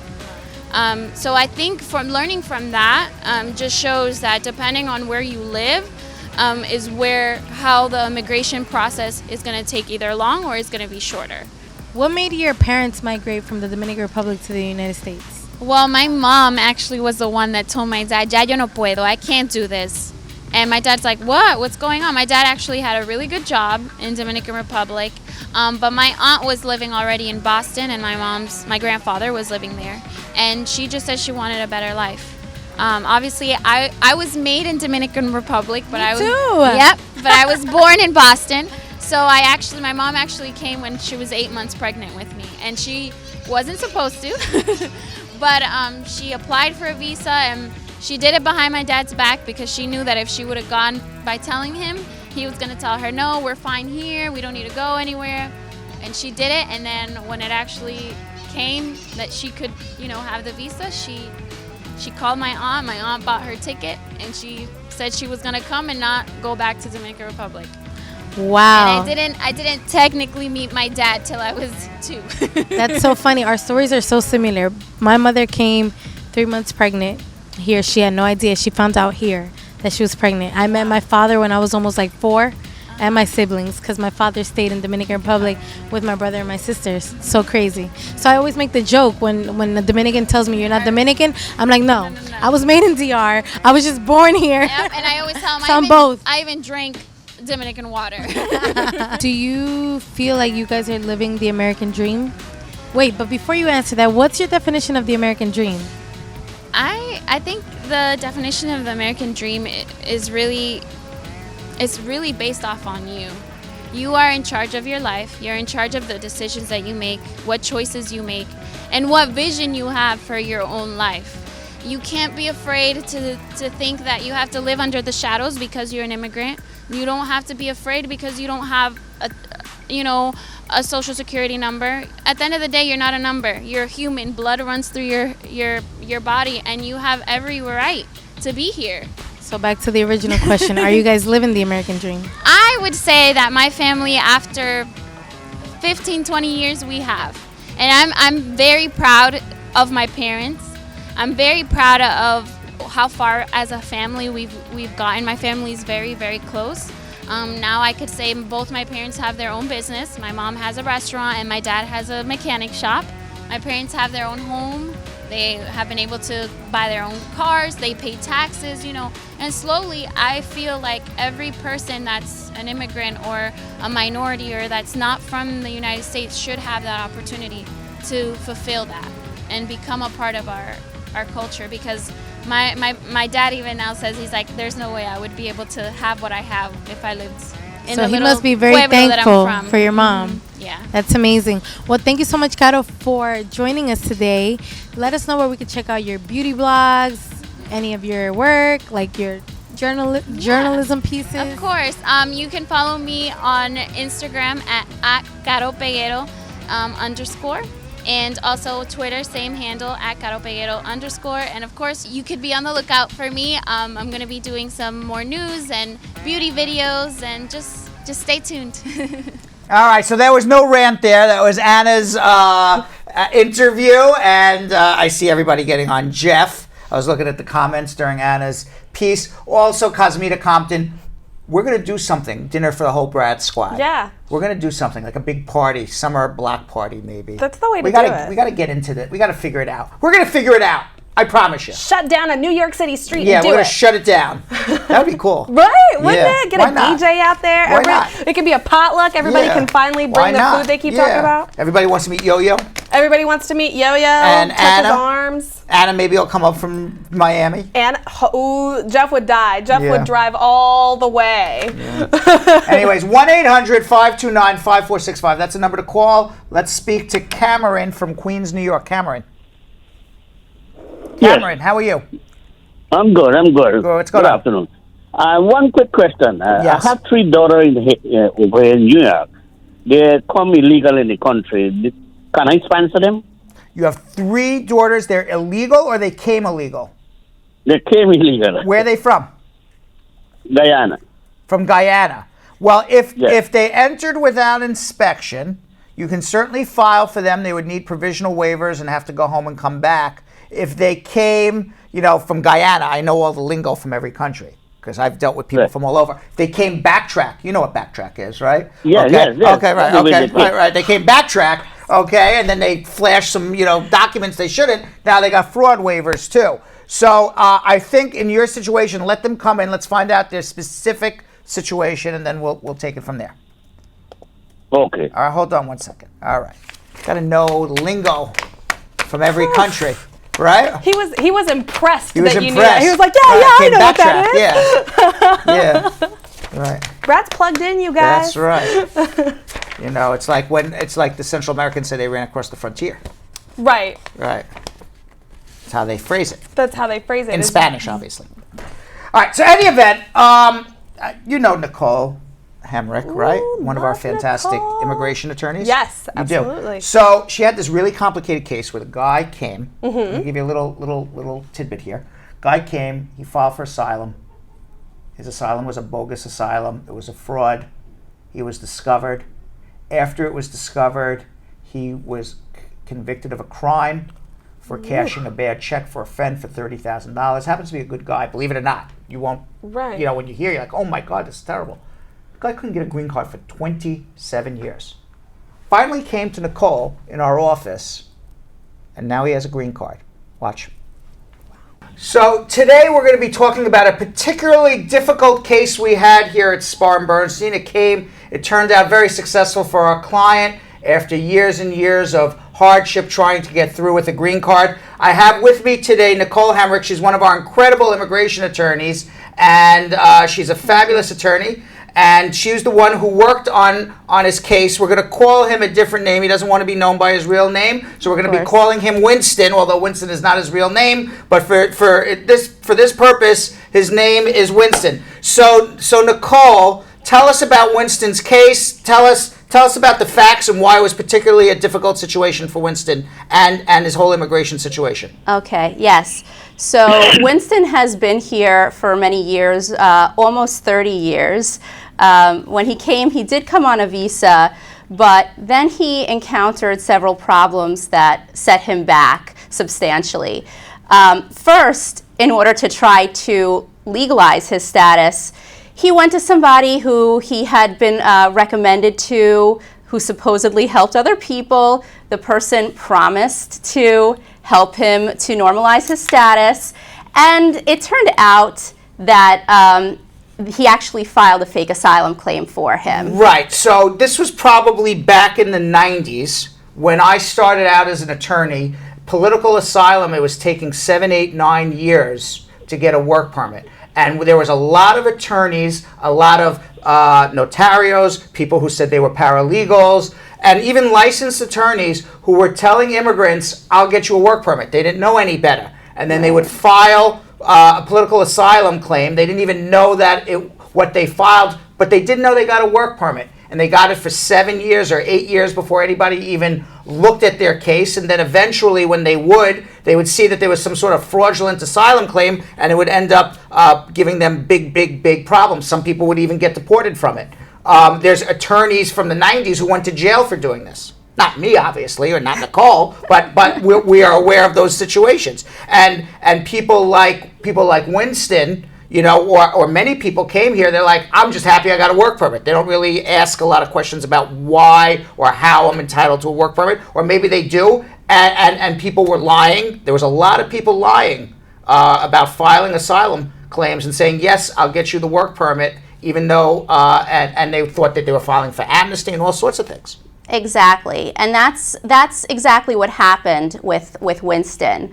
It turns out this person was not an attorney, presented Winston as being from a different country than he actually is, and so having an entirely different identity, and therefore claim that had nothing to do with who he actually was or anything in his facts. Now, Winston was from Jamaica, but this asylum claim, he didn't even realize. I know people who signed, I'm not saying Winston did this, I don't know, we're going to find out about Winston's case, but I know people who signed blank forms, and then a paralegal or an unscrupulous attorney or somebody who claims they're an attorney when they're not, would fill in stuff that's just absolutely not even true. Right. So Winston did not know what he was signing. And when he learned years later, when he came to us and we did a FOIA request, he was actually shocked, very upset about what had happened. And we had to figure out how to remedy the situation. And beyond that, Winston got into some trouble because one of his friends asked if he could do him a favor, and this was years after the asylum situation, and just cash his girlfriend's check for him. And it turned out that the check was fraudulent. Not a good check. Not a good check. Right. He wound up being charged and convicted for it. He tried to wear a wire and help the police catch this other person, but he believes the person was tipped off when it came down to that. So he wound up taking the fall. He actually pleaded guilty. And from that time, he has been a law-abiding person, definitely showed rehabilitation and contrition. So Winston came, and like I'm going to tell you, hundreds and hundreds of thousands of immigrants in the 90s filed a political asylum claim that was not a legitimate claim. He may or may not have known what he was doing, but certainly he didn't realize the ramifications of all of this. He just assumed he's getting a work permit, and then years later was a pawn in what ultimately was a much bigger scheme, and unfortunately he got the rap for it. Now, he was living in the United States for 27 years when he finally met Nicole. Is that correct? Right. And what did you do for him? So he has a U.S. citizen wife. He has 3 U.S. citizen children. His eldest child is actually autistic. His wife has significant health problems, diabetes, psychological problems for which she's consistently attending a psychotherapist and taking medication. And we filed 2 waivers. And just so you know, for everybody out there, the armchair attorneys out there, okay, you file fake political asylum claims, and you have, what amounts to, as far as immigration is concerned, although Winston was a pawn, a very serious criminal offense. Cashing a $33,000 check is an aggravated felony. And this is what he comes to Nicole with. I'm here 27 years. I have a fraud, and I've got an aggravated felony. And then you needed waivers. Then we needed waivers. We submitted 2 waivers, and we ultimately attended the interview together, and the officer had a lot of questions about the hardship. And he actually asked me about this issue with the conviction. And while it looked like an aggravated felony, and it was a felony in the criminal context, I explained that because he was not sentenced to a year, it should not be counted as a felony. And they agreed with me. They agreed with your argument. And he now is a green card holder. That's wonderful. And by the way, we have Winston by phone here, so this is a true story. Is that correct, Winston? Yes, sir. Yes, sir, it is. And welcome to Bradshaw Live. And we have Nicole, who is your fantastic attorney who took you through this entire process. I got a question for you, Winston. Yes. When you met Nicole, did you ever think you were going to get a green card? I had doubts. Believe me, because of my situation, and just like she explained it perfectly, I really had doubts. If I was going to get through, because of all the chaos that went on around the case. But it's a proven fact. I got my green card. And now you were here for 27 years. You obviously ran into some trouble along the way. Tell me how getting a green card has changed your life. What was life like before the green card, and what's life like now with a green card? Well, I feel like I get my life back now. I can do anything. I can go anywhere I want to go without having to be looking over my shoulder and wondering if this is going to happen, or I could walk into any place right now, and apply for a job without thinking, are they going to ask for this? Do I have a social security card? Do I, you know what I mean? So, life is great now, man. Believe me, it is. And now you were here for 27 years, and you rightfully or wrongly, you had a fraud on an asylum case that was filed. Obviously, you have excuses on why that happened, and there was this criminal situation, and there was actually extenuating circumstances about what that happened. But the facts are, you were guilty of both. Both could have either one could have got you back in your home country, deported, never to be with your family again. How was living in the United States with that uncertainty? Listen, it like every day this thing goes through my mind. When the uncertainty. When I didn't have a green card. Every day I get up, and I wonder, what if this happened? What if that happened? What if I ever had gotten deported? My family could not survive. They just could not. Because my wife is very sickly. Right. And as you know, I have an autistic son. Right. And believe me, they could not have done it. And done it alone. And that's why your waiver was approved. Because you were able to present this evidence to your very good attorney Nicole, who was then able to present this evidence to the immigration, and they agreed with everything you just said. Your wife and family can't live without you, which is why you got your waivers. So what do you have to say to Nicole? What do you have to say to people out there? Would you recommend Nicole? Oh, 10 times over. I just have to point out one thing to dear Brad. Yeah. I'll never forget this. Okay. While we were, just like Nicole said, she went with me for the interview, and while we were in the doing the interview, the officer, he asked a legal question. Right. Why is it when Nicole told him that I didn't get an aggravated felony? Yes. Mm-hmm. So he referred to an article, something pertaining to the law. Right. Nicole just spit it out right there and told him, and he had to refer to a book. Right. To find it. So he said to me, "Oh, you have a good lawyer there. I can't get around this one." Well, it's true. And it's true. It is true. It's true. And it is true. But also, it's a very good point that you make. The immigration officers are not attorneys. Okay, so they didn't. Most of them, maybe some did go to law school, but it's not a requirement to go to law school to be an immigration officer and interview you. Oh, okay. They are not attorneys. Okay, they do not know the law as well as a good attorney.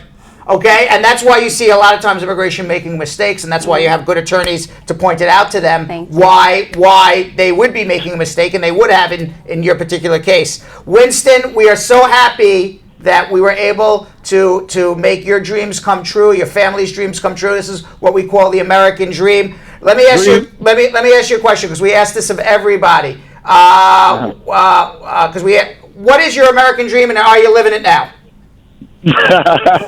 Well, my American dream just came true by having my green card. Because can you imagine living in a country, not having that for over 27 years?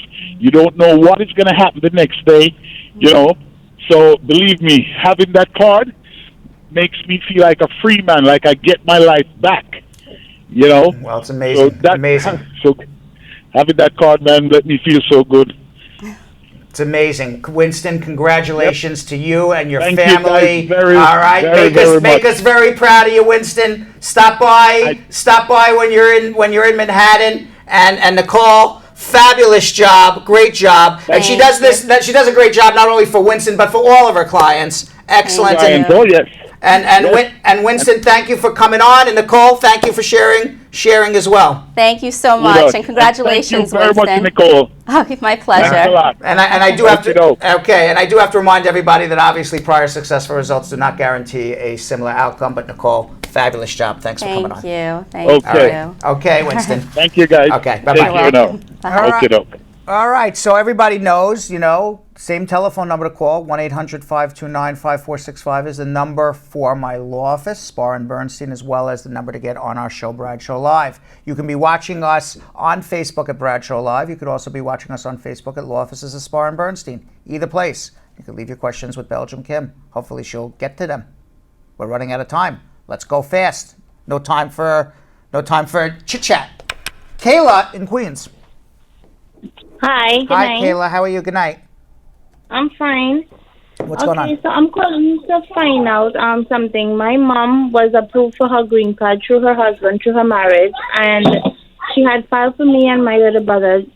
She went on the interview. She was approved, and we was approved as well. And the first time, for some, I think she said it was a visa or a visa number or something like that. Mm-hmm. And we were supposed to do a adjustment of status, but when she kept calling to do the adjustment of status, they kept saying that it wasn't ready. Who is she calling for an adjustment of status? You don't call anybody to adjust your status. Who Yeah, she was calling to find out what she had was to wait a period of time before she could able to file the adjustment of status. Who is sponsoring her?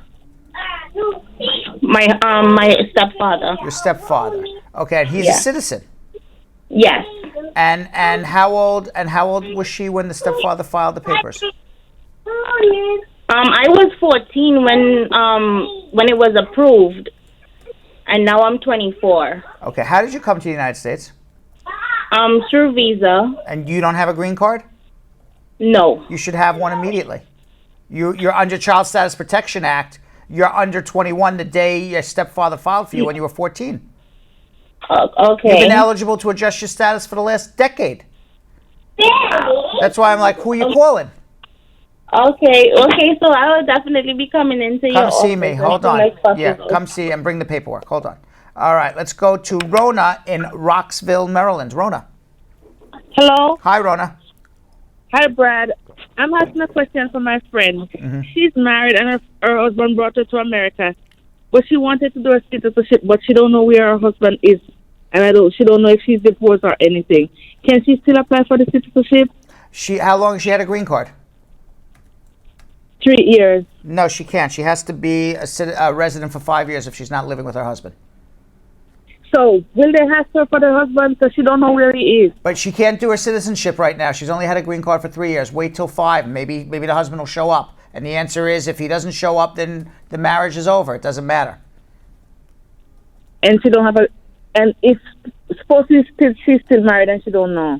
Then so is there a way for her to find out if she's still married or he divorced her? Okay, two things. Those are two different answers. Number one, she can't do her citizenship right now. The reason she can't do her citizenship is to do your citizenship after 3 years of having a green card. You have to be able to prove you live with your husband, which she can't do. You can do your citizenship after having 5 years of a green card, which will be in 2 more years from now. Doesn't matter where the husband is. She's just going to say, I don't know where he is. He disappeared. Perfectly fine. Now, in terms of figuring out whether she's divorced or not, you have to do a vital statistics search in any state that you think the husband lived in or you're living in, and ask the state to do a search of divorces in that particular state. We can help you with all of this. So hold on 1 second, okay? I'll give her the number. Oh, perfect. Even better. Even better. Thank you for calling, Rona. Okay, thanks. All right, Belgium Kim, we have quick time for about 3 or 4 questions before we get into Paul Hirsch. Fantabulous. Our first question is from Chin. Chin says, what should an immigrant do if ICE pulls them over?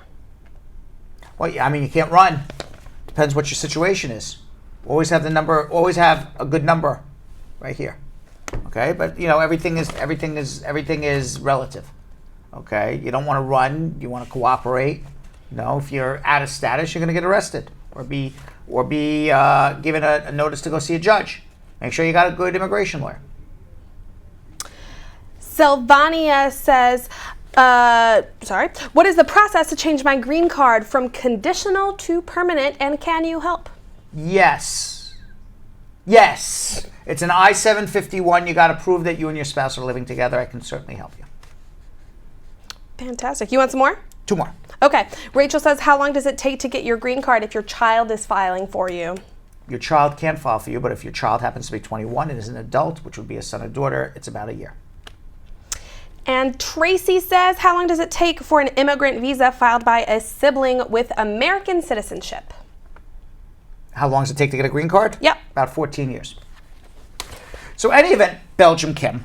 What's going on? I had a chance to speak with Paul Hirsch a little earlier today. Paul Hirsch is one of our fantastic criminal defense attorneys here at Spar and Bernstein. I don't know if you saw about the nanny murder trial. There was a nanny.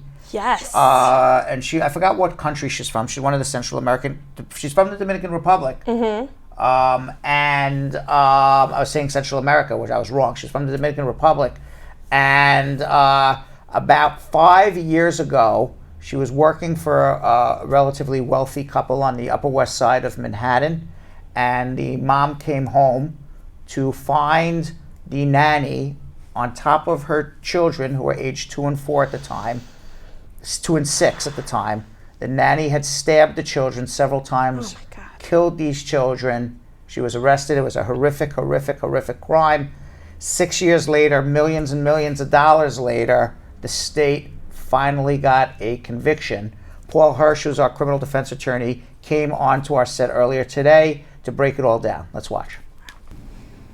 All right, so big in the news this week is the nanny murder trials here in New York City. Lucia and Leo Krim, ages 6 and 2 years old. They were stabbed to death by their nanny over 2 years ago. The nanny's name was Yoselin Ortega, and the stabbing allegedly happened in the parents' Upper West Side Manhattan apartment on October 25th, 2012.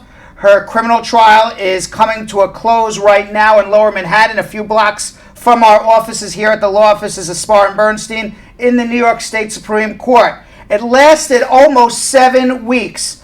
On April 18th, after a day and a half of jury deliberations, Yoselin Ortega was found guilty of all 4 counts of murder, 2 counts of first degree, 2 counts of second degree murder. She is set to be sentenced on May 14th. Here to break it all down and discuss it is our criminal defense attorney extraordinaire, Paul Hirsch from the Spar and Bernstein criminal defense team. Paul, how are you? Good, Brad. How are you? And thanks for coming on. You haven't been on in a while? Yep, been a little bit. Yep, I appreciate it. Working hard. Yep, very good. I'm glad you are. So now let me ask you a question. Give us a little background for those who don't know about this background of this what is in essence what was described in the newspapers to be a horrific case of a nanny stabbing to death 2 little children. Tell us what happened. Well, this was horrific. This was back in 2012. The nanny had been working for the family for almost 2 years. And the mother took the youngest child to swim class. And when she came home, found in the bathtub her 2 other children full of blood and obviously deceased. So now this was a 7-week trial, Paul. Yep. What took 7 weeks if it was really an open and shut case? Right. I mean, we're talking about an open and shut case here. What took 7 weeks? What is the criminal defense putting on for 7 weeks? Right. Well, all cases boil down to 2 aspects, really.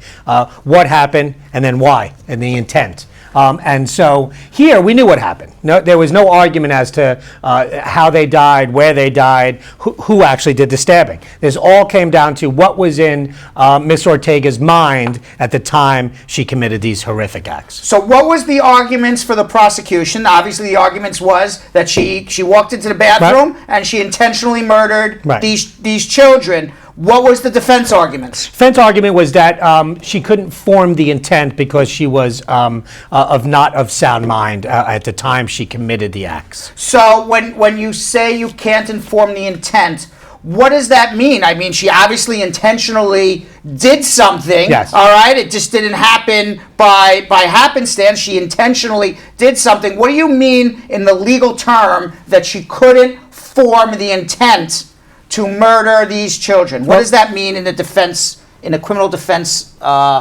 courtroom? Sure. A case like this boils down really to the testimony of the experts. Both sides called expert psychologists and others in the field who either interviewed Ms. Ortega in the 6 years since this incident or studied reports of people that interviewed Ms. Ortega and gave their opinion as to what her mental capacity was at the time the crime was committed. And the jury needed to decide whether Ms. Ortega lacked the substantial capacity to appreciate the nature and consequences of her conduct, or that such conduct was wrong. So here's what New York State penal law says, Paul. I'm reading it here. It says a person lacks criminal responsibility, all right, because they're arguing over her mental illness.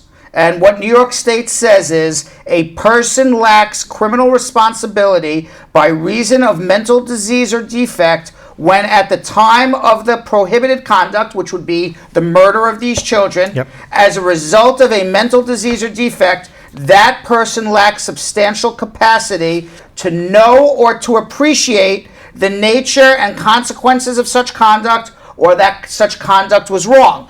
So the defense would have to argue she didn't realize when she takes a knife and puts it into a child's body that that child will die. Right. Or that when she picks up a knife and puts it into that child's body, that's something that we don't do here in America or anywhere in the world. Right.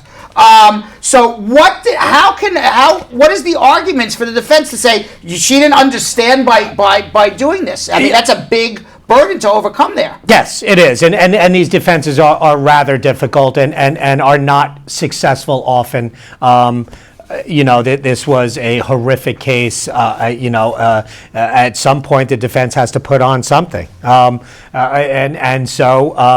decided to have experts examine her and testify that she didn't know the conduct was wrong. I'm not sure how you necessarily prove that or show that, or that she didn't understand that what was going to happen would result in what happened. A difficult road to hoe. So when the criminal defense attorney Valerie Van Leer Greenberg, she was assigned to this woman. Yep. She was paid by the state to represent. Yes. She was objecting quite a bit during the cross-examination of Kevin Krim's testimony. Kevin Krim is the father of these children. Is this a strategy that you normally use to go object all the time of basically the victim of the father of these children? What would be the purpose of doing all of those objections? How was that helping this nanny? Yes, the only thing that you would be doing that for is to set up an appeal, that you believe that either the father's testimony was irrelevant here and was unduly prejudicial, and you objected to have him testify at all, and once he was allowed to testify, you object each and every question to show that every question is unduly prejudicial, and therefore hopefully establish something on appeal about this trial. So did you get a chance to look at this at all? What was the demeanor of Ortega in court? That was the nanny who was accused of these murders. Yeah, I mean, her demeanor was fairly, down the middle. I mean, she was not obviously remorseful, and she was not laughing during the testimony. She was, there were no strange outbursts from her or anything of the sort. She seemed to sit rather stoically when rather horrific testimony was given, and really only showed some emotion when one of the defense experts testified about their conversations with Miss Ortega. So ultimately, the prosecutor, the defense said, the devil made her do it. She said, I heard voices in my head. Right. And apparently the jury did not buy that from at least the defense expert witnesses who said that she was insane. She didn't have the capacity to understand when she picked up a knife and put it into a child's body that would cause the child's death or that was wrong. And she was hearing voices in her head. The jury didn't buy that argument.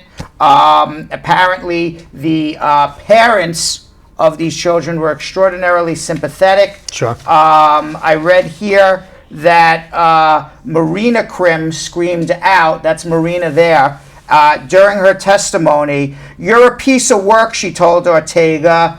You're evil, and you like this. You're getting pleasure." Now, that actually would show somebody who doesn't appreciate that they did something wrong. But that obviously didn't sway the jury in the end. Right. And now, let me ask you a question. So, the jury during this entire process, they saw a lot of horrible things. Yeah. Have you ever been in a situation, or because you've not only been a prosecutor in Brooklyn, but also now a criminal defense attorney for 20 years, where something was so horrific that the jury had to have some sort of help after the courts help jurors? I would think that I would need to speak to somebody after this. I wouldn't be able to sleep well. Well, I guess your jury payment of about $18 or $20 a day should cover whatever psychological treatment you may need. But seriously, no, there's nothing really set up to help a juror who has seen some horrific images and heard some horrific testimony. I've had some trials, some homicide trials, in which there was some graphic testimony or pictures, and it's not easy. So, have you ever had a situation where you had to pull the defense, "My client's insane, that's why he or she did it"? Yes, I have. And tell me about that. It was a rather horrific, without getting into too many gory details, but a gentleman sexually assaulted someone and then set the house on fire. And it was, thankfully, no one was hurt additionally to that, and the fire was put out fairly quickly. But we did believe, after having experts examine our client, that they did not understand the consequences of their actions. And we were not successful. You were not successful. It's very hard, you would think. It would be very hard to prove. What is the standard of proof that you have to prove? Because you have to prove. The prosecution has the burden to prove beyond a reasonable doubt this woman murdered these children. It was quite obvious based on everything that was discovered. Right. The woman was there in the bathroom. She was discovered by the mom of these children standing on top of her murdered babies. The fingerprints on the knife had the nanny's fingerprint. It was beyond a reasonable doubt that this nanny killed these two children. What is the standard that you would have to prove now that this insanity defense, which was not successful, would prevail? Well, and that's what's very difficult about a case like this, because it's an affirmative defense. And although normally a defense attorney doesn't have to prove anything, right? It's the government that has to prove their case beyond a reasonable doubt. Once you decide to move forward with an affirmative defense like this, the burden shifts to you to prove beyond a preponderance of the evidence that this insanity is what took over, and that's what caused this. So it's not, you don't have to prove, the defense does not have to prove beyond a reasonable doubt that this person was insane. Correct. Preponderance of the evidence is very interesting. Right. The prosecution has to prove beyond a reasonable doubt that this nanny killed these children. Correct. And then it was for the defense to prove that 51% of the evidence says he's insane or she's insane. In this case, she's insane. And 49% says she is sane, not insane. And in this particular case, they weren't even able to prove by a preponderance of the evidence, which is 51 to 49. Which is lower, yes. Right, that she was insane. She certainly looks crazy. Yes. Being crazy and being not remorseful does not mean you don't appreciate what you're doing, or you don't understand that sticking a knife in somebody's body would kill them. There's a big difference between saying I'm crazy and I'm insane. Right. And clearly there's some mental health issues here. I mean, no one is going to claim that Miss Ortega is in her right frame of mind or is not in need of mental services, but did it rise to the level where your intent is negated by this mental disease or defect? Now, she has her sentencing May 14th, Miss Ortega. Do you have any doubt that she's going to be given life in prison? No. she's going to be going to jail forever. She will never see the outside of a prison cell. She will get consecutive life sentences. Was she offered any plea deal that you're I don't know. I wouldn't think so. Right. Do you ever see in like these high-profile cases like this, a prosecution? It's pretty open and shut case. You know. I don't know whether they said 50 years and we'll let it go, or I would think a case like this gets tried 99% of the time. Why do prosecutors offer a plea deal then? You look, sometimes you don't want to put the family through this, right? If the defense is if the individual is willing to take a 50-year sentence or a life sentence, maybe they offer 25 to life instead of 25 to lives to run consecutive. Maybe you consider taking something like that. You spare the family, you spare everyone the expense of trying a case like this. This trial was very expensive. You're talking 6 years since the date of the crime, expert upon expert upon expert. The prosecution costs money to prosecute a case like this, and the state paid for the attorney. They probably spent millions of dollars. Millions between both, dollars. because the city paid for both. Yeah, and then there's going to be more millions because there will be an appeal. There will be. There will be a appeal. Yes. And the Kims, apparently, they didn't want to give any plea deal. They came willingly and testified. They didn't need to testify to get this woman prosecuted. No, they certainly didn't. All right. Paul Hirsch, thank you very much. I really appreciate your time. Come on more often, please. He's a fantastic criminal defense attorney. He's right here at Spar and Bernstein. For all people who need criminal defense, you give us a call right now, 1-800-529-5465. And for all people who don't think that they're going to be in the wrong place at the wrong time, now obviously I doubt anybody watching right now is going to go off and murder children, but you always find out, hopefully, but you always find out that you need a criminal defense attorney at the most inappropriate time, which is when the police are there. Right. Always save our number, always have really good criminal defense attorneys, especially right here in New York. You never know when you're in the wrong place at the wrong time. I am telling you, this guy right here next to me is an awesome, fantastic criminal defense attorney, former prosecutor in Brooklyn, and now criminal defense attorney for the last 20 years. Paul Hirsch, thank you again. Thanks, Brett. And his number is the same number to reach us here at our firm, 1-800-529-5465. Thanks. All right, so Paul Hirsch with the nanny murder trial. Belgium Kim. Yes. Comment of the day. Comment of the day goes to Lisa Bling Rose, and it's actually a pretty apt segue. Brad is here to wake us out of our nightmare and give us the American dream. Ooh. Right? I thought you were going to say something funny. I'm waiting. No, that's good. That's just a good tagline. That's a good tagline. Yeah. I like it. I was just like, I like it. Say that again. Brad is here to wake us out of our nightmare and give us the American dream. I am wowed.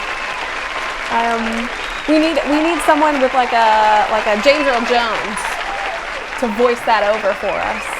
Say that one more time. Okay, one more time. Whew. Brad is here to wake us out of our nightmare and give us the American dream. I like it. God. I like it. Damn, that's good. Damn, that's good. Those were some good words. Those were some good words. Those were some very, very good words. All right, everybody. A couple of housekeeping. All right, so everybody knows we should have announced at the beginning of our show, which we didn't. Okay, it's vacation time for people here at the Brad Show Live. So we will be on vacation. Brad has decided he is going to the Caribbean. Yes, where are you going? I am not telling. Okay, good idea. Good idea. Maybe somebody will see me there. But I'm not telling. Brad is going to the Caribbean, and Brad is sitting on a beach. So for Thursday and Friday, I wave adieu to everybody. Adieu, adieu, adieu. And on Monday and Tuesday and Wednesday, we are going to be running the best of Brad Show Live. Belgium Kim, Yo-Yo, Groundhog Sam are all going to be there in the comments for the best of Brad Show Live. And then I'm going to be back live, God willing, back from the beach, unless I drink too much rum. Which is a distinct possibility. I will be back live a week from Thursday. So a week from Thursday, it will be Thursday, May 3rd. We'll be back live in the studio. So everybody have a great week. We are not going to be live again Thursday and Friday. Best of Brad Show Live Monday, Tuesday, Wednesday. Coming to you 5:30 to 7:30. Belgium Kim will be live in the comments. Yo-Yo will be live in the comments. Sam, Groundhog Sam will be live in the comments. And I'm going to see you all back live on Thursday, May 3rd. Have a beautiful weekend, everybody. I need a little R&R. So, Sam, as part of the production, we have to say this disclaimer at the end of the show. Do you mind reading it for me? Okay, but you know, Brad, I have to do everything around here. It's bad enough I've got to remember everything that happened on the episode from the previous day. Forget it. I'll do it.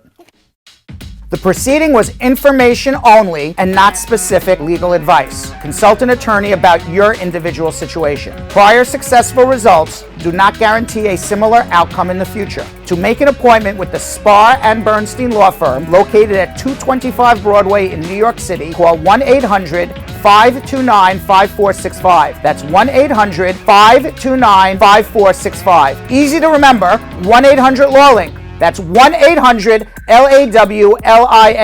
Once again, make a call to 1-800-529-5465. And of course, link up with the law offices of Spar and Bernstein, located at 225 Broadway on the 5th floor. If I were you out there, make the call, make the link, make the connection, make it Spar and Bernstein. 1-800-LAWLINK. That's 1-800-529-5465. And now, conveniently located in Hartford, Connecticut on 1 Congress Street. Visit us in Connecticut or in New York at 225 Broadway. That's 1-800-529-5465. 1-800-LAW-LINK. 1-800-529-5465.